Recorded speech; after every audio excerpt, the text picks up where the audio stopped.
Yun na, musta? So, Saturday unboxing na, wait lang, baka mali. Okay, Saturday unboxing na naman tayo. Unang-una, nakita yun sa title, familiar yung title. Bakit ito? Bakit hindi? Tulad na magingit ko, naniniwala ako na maganda tong keyboard na to. May pero, ang nangyari nga is, medyo palpak yung nakuha natin na nakaraan. Babalik tayo doon. Tapos, at the same time, nung nag-scroll tayo, naghahanap tayo, dapat hindi pa talaga ito ilalabas. Pero kasi, birthday ko ngayon, sakto-sakto, 26. Unbox tayo. Pero going back, so bakit ito, pag nag-scroll ako nun, and nakita ko yung, binabanggit ko rin nung nakaraan, walang stock, meron na. Mukhang ito talaga yung order natin. At lalabas tayo doon. At yung sinasabi ko, na nasira. May mga nagko-comment na kasi ng mga violent. Hindi tayo masyado violent sa sa channel na to. Na pag may nag-comment doon, huwag niyo nang patulan kasi may sumasagot na yung iba sabi, alam naman yung ginagawa kasi nga marami tayong keyboard. Pag ganoon yung patulan, sungaling-ngalin niyo na agad ng Hindi.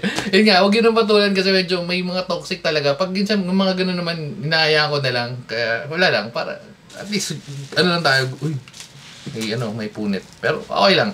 Para hindi tayo na-stress sa buhay. Anyway, so, buksan na natin to. Diretso na tayo. Okay. Tapos yung sinasabi pa, ayun nga, babalikan ko na yung sinasabi nun, hindi ko na babanggitin yung pangalan, pero malamang nandun pa rin siya, unless na nag-delete siya ng comment niya. Nasa settings daw. Anong settings ang sinasabi mo? Dati ka bang siraulo? Dati ka bang siraulo? Ha? Walang settings yun, mamin. Ito na, bubuksan na natin. Okay. So, papakita ko sa'yo. Hindi nga gumagana. Ito na nga, kaya nga order tayo ng bago. Okay? Settings mo mukha mo. Okay.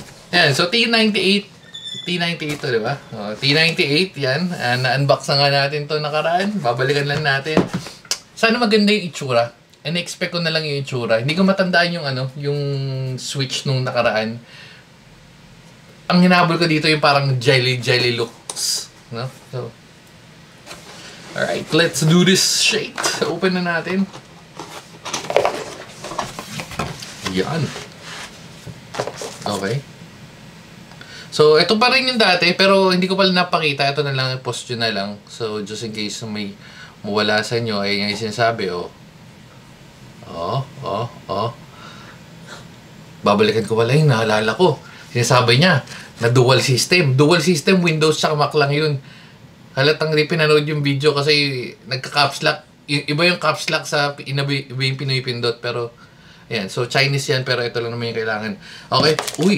Uy. Para maganda nga. Para maganda. Okay. So, same lang ba yung kasama? Iba rin. Iba. White yung kasama nung nakaraan. Ito, orange. Kulay ni Mama Pegs. And, syempre, standard USB-A, USB-C cable. Okay. Punta na tayo sa keyboard. Direct na tayo sa keyboard. Yan. Let's do this. Medyo tumitigil na yung ulan, no? So, sana tuloy-tuloy na kasi isang linggo mahigit na yung ulan, eh.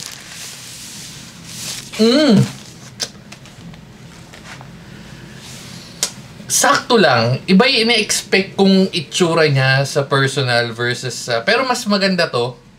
Sabi natin. Mas maganda to versus dun sa nabili natin noong nakaraan. Ito mas maganda itsura na to. Mas presentable. Again, iba lang yung in-expect kong itsura kasi parang medyo makulay yun, eh. Baka dahil pag binuksan natin, so bubuksan natin siya in a bit, pero tingnan muna natin. Syempre, meron yun on-off, Type-C, sa Gedli, wala, ilalim, wala. Alis parehas lang. And then, syempre, ito yung tigas talaga nito, men.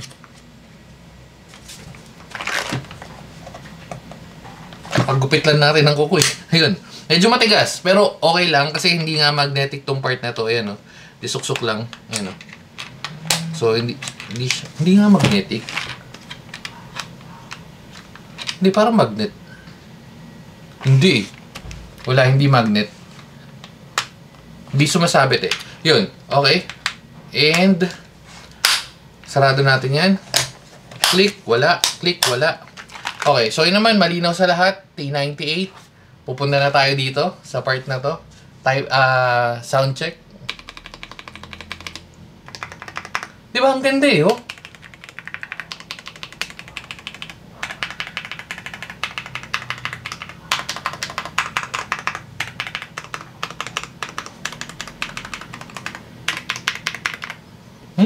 Okay. Okay, so check natin yung loob. Parehas lang ba? Ay, iba yata to. Hindi ko matandaan, pero babalikan ko lang sa isang video. Pero feeling ko iba talaga to. Kasi, yan o. Lang to ba? Yusya? Y-U-S-Y-A? Ano yung switch na yun? Yusya oh. Y-U-S-Y-A. Medyo kakaiba yung switch, pero ayan. Uy, maganda oh. And then ito, sa ilalim, nakita nyo naman, gasket. Gasket, ay hindi siya gasket eh. Mukhang gasket pero mukhang hindi gasket pero gasket. And then meron ng foams, 5 pins, south facing. Okay, so dito na tayo sa UP ba? Parang hindi. Feeling ko lang, nakatagilid. Dito na tayo sa testingan kasi dito tayo nagkatalo noong nakaraan. Oopsie, baligtad. Uy.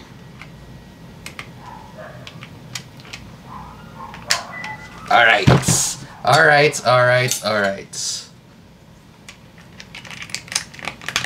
Gumagana na ba? Ito na ang tanong. Lagyan lang natin si Mama Pegs. Uy, naglobot pa. Naglobots pa. Yun. Let's go mga Pegs. Let's go. Yan, niready ko na yan kanina. And then, saksak lang natin to. And then, ito. So, sira nga ba? May settings nga ba? May kailangan nga ba tayong palitan bago gumana yung mga ganto-ganto? Ito pala yung hinahanap ko. Kasi yun sa picture, parang ganto yung lumalabas na kulay. Parang ganto. Pero sa personal, medyo medyo pangit. Yung kulay niya parang masyadong, alam mo yun parang na-darkan yung mga gantong kulay. Mas maganda transparent, pero again, depende na lang. Pero pag naka-off yung ilaw, ayos lang, maganda. Okay, so testing, ayun, no? Wait, hindi. Yan, no? Oy, click. Yan. Ayaw. Yan. All. Hindi. Hindi pa tayo naka-wifi pa tayo. Naka-wifi pa tayo. Si-switch tayo ngayon ng FN and then 4. 5. 5. Okay. A.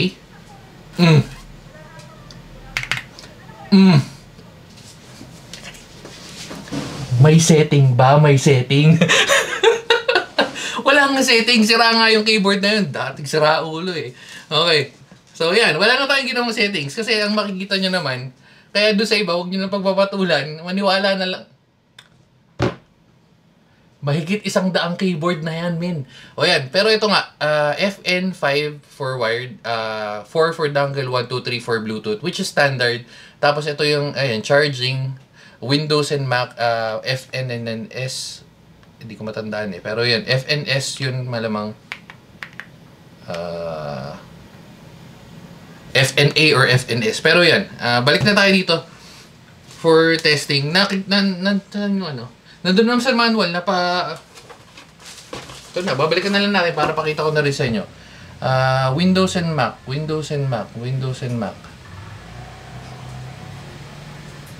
Nabalikan ko na to eh. Hindi ko makikita tuloy.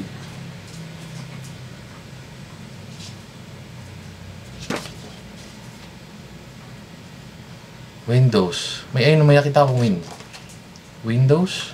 Eto. Wait. Ito pala. Duling. Ayan o. FNA for Mac, FNS. So, tama naman ang pinindot eh. Ito yung makita nyo. Ayan o. For Windows, ayan o. Eto, di pala kita. Ayan. Windows, FNA. for Mac, FNS for Windows. Ba't parang hindi nagpapalit yung settings dito? Ay, hindi. Ay, nagpapalit ng kulay. Ay, may kulay. Medyo kakaiba lang, pero... ayun, no? May kakaiba. Ewan ko napansin nyo. Yung green. Ayun, no? Tapos parang nagdilaw. O, yan. Balik tayo sa Windows. Oh! Gumagana nga! Okay, testing na tayo. Lumalayo na tayo. Pasensya na. Nadadala tayo ng emosyon. Hampasan. Okay, game. Uy, repeated. Ayaw natin ng repeated. Baka sabihin, pinipeke natin yung typing test natin. Mabilis hindi tayo ganun kabilis mag-type, pero papunta na dun. O, game.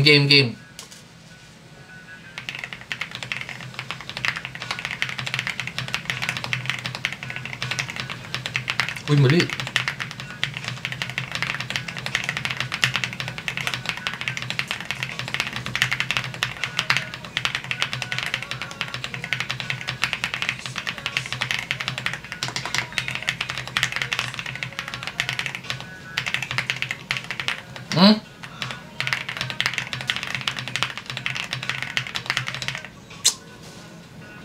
Wait lang, may sino nagpapatugtog? Teka. So, na-trigger nung nasa Google kaya tumunog. Pero anyway, hindi ko masyado, feeling ko narinig nyo, medyo may background noise lang, kaya ito na yun. So, suwabe naman, di ba? Tulad nga nang nabanggit ko, ano ko? Cellphone ko. Nandun na, chat. Basta, ang presyo nito nasa 2,000 or wait, para hindi tayo sabi-sabi. Okay, so presyo niya, buti nga umabot to eh. Hindi ko na-expect na abot siya ngayon, pero umabot kasi siya, so good job. Saan na? To ship complete. Okay, wait. Yan. Hindi ko matandaan kung magkano yung presyo ng nakaraan, pero ito is 2,498, which is 2,500 and ito 2,088. Feeling ko mas mataas to dun sa nabili natin. Ito pala. Tapos syempre tatanong nyo kung nangyari doon sa dati. Ayan na. Naka-process na yung refund. Babam! Ayan o, refund. Refunded na yan. Pero usually ito yung tumatagal ng, I'd say mga 7 business days. Business days meaning excluding Saturday and Sundays. Bumabalik ba agad? Minsan tumatagal. May nangyari na parang more than 2 weeks. Although okay lang naman kasi card naman yung pinambabayad natin payment. Pero if cash, lalo na kailangan nyo at pag medyo may issue, medyo doon lang nag-hassle, no? Yan. So, nadagdagan yung video natin tungkol sa pagre-return. Maganda na kasi ang ano ngayon, ang pagbalik ng items ngayon, lalo na yung pang sirang items. Kasi dati nung pandemic, or actually even after pandemic, even after pandemic, kailangan natin pumunta doon sa di ba? Sa store para mag-drop off. Pero ngayon, di ko alam sa lugar niya, pero dito sa amin, yung may pumupunta ng rider para sila na yung mag-pick up. So, ang ginagawa ko lang, ang ginagawa ko, yung item mismo, yung box, basta as long as complete, alam niyo naman wala kayong ginawang physical damage and whatsoever. Yung mga ganito, hindi ko na sinasama kasi malamang after ng video na to, automatic na tutapon. So, yun lang, yung box. Tapos, pwede niyo naman tignan habang inaayos nila yung kung paano ma-return yung previous or yung i-return yung gamit. Pwede nyo namang iwan din. Medyo mas tiwala lang ako doon sa nagpipick up ng items since may mga faulty items talaga tayo nakukuha and then sila yung nagpipick up. Anyway, so yun, dito na natin tatapusin kasi may lakad tayo. And if hindi mo pa napapanood yung mga video natin sa Hong Kong, malay mo, sa dadating na 30 o 31, baka may question and answer tayo, dagdag sa giveaway. At dahil dyan, dito na natin tatapusin. Sabi sa inyo, suwabe to eh. Suwabe itong T98. Medyo tumaas lang ng presyo dahil nga sa build quality or sa layout. Pero if yung iba yung mas pipili nyo, baka mas okay. Pero anyway, so yan. Slam itong T98. Sabi sa inyo, solid. Pag sinabi ko solid, maniwala. Maniwala ka na lang. O dahil dyan, bye-bye na guys. Babu.